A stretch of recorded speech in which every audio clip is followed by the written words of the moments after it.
Assalamualaikum my friend, salam my friend.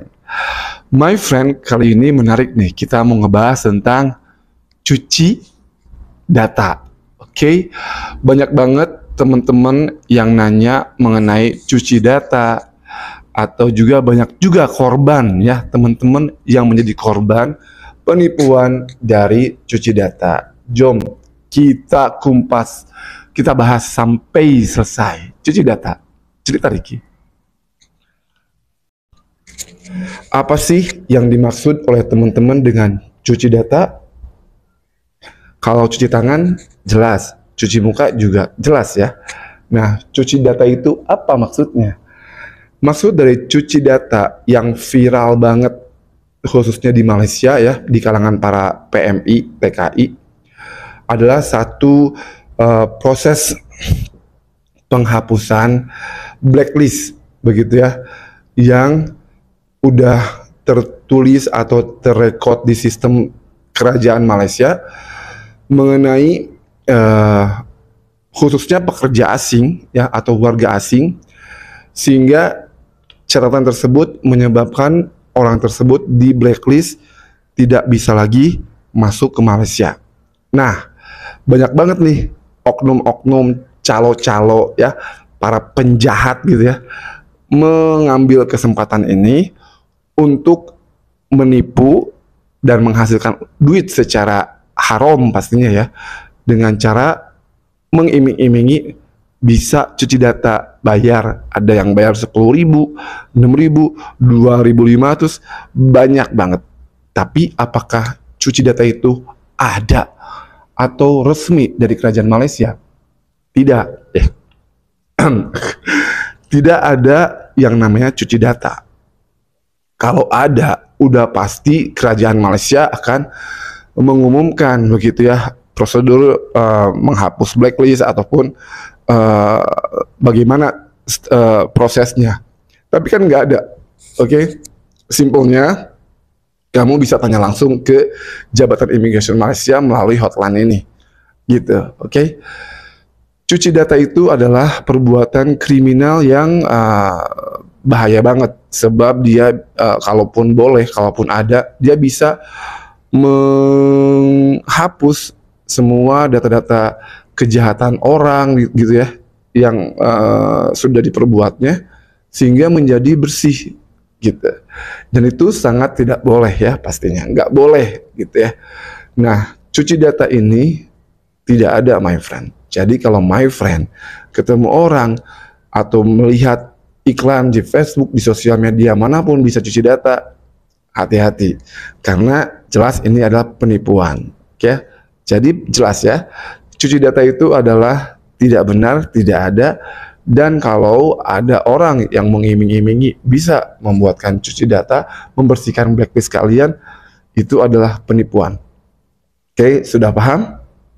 Nah, kalaupun ada teman-teman komen, oh ada kok teman saya bayar sekian bisa masuk Malaysia, itu bukan cuci data ya, itu adalah tembak lorong. Tembak lorong juga perbuatan kriminal, berbahaya dan salah, hukumannya jelas ya, ada undang-undangnya, akan ditangkap, dipenjara dan didenda. Dia bisa masuk walaupun di blacklist, bukan karena datanya sudah dibersihkan, tapi dia membayar oknum petugas immigration yang bekerja sama dengan si calo tadi, bayar, kemudian bisa masuk dengan paspor tidak dicop.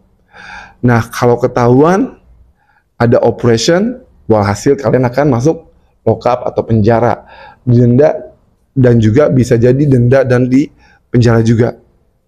Nah, adapun istilah atau adapun yang terkena blacklist bisa masuk ke Malaysia dengan jalur yang benar atau yang dibenarkan adalah ketika orang tersebut memiliki alasan yang jelas ya, alasannya jelas. Misalkan warga negara Indonesia yang ilegal kemudian sudah pulang dengan jalur bayar kompon, pulang ke Indonesia, tetapi dia kemudian ada berjodoh dengan warga negara Malaysia, menikah di Indonesia dengan warga negara Malaysia, kemudian warga negara Malaysianya kembali ke negaranya di Malaysia dan memohon, ingat, memohon secara resmi kepada penjabat keselamatan Malaysia di Jabatan Imigrasi Malaysia untuk bisa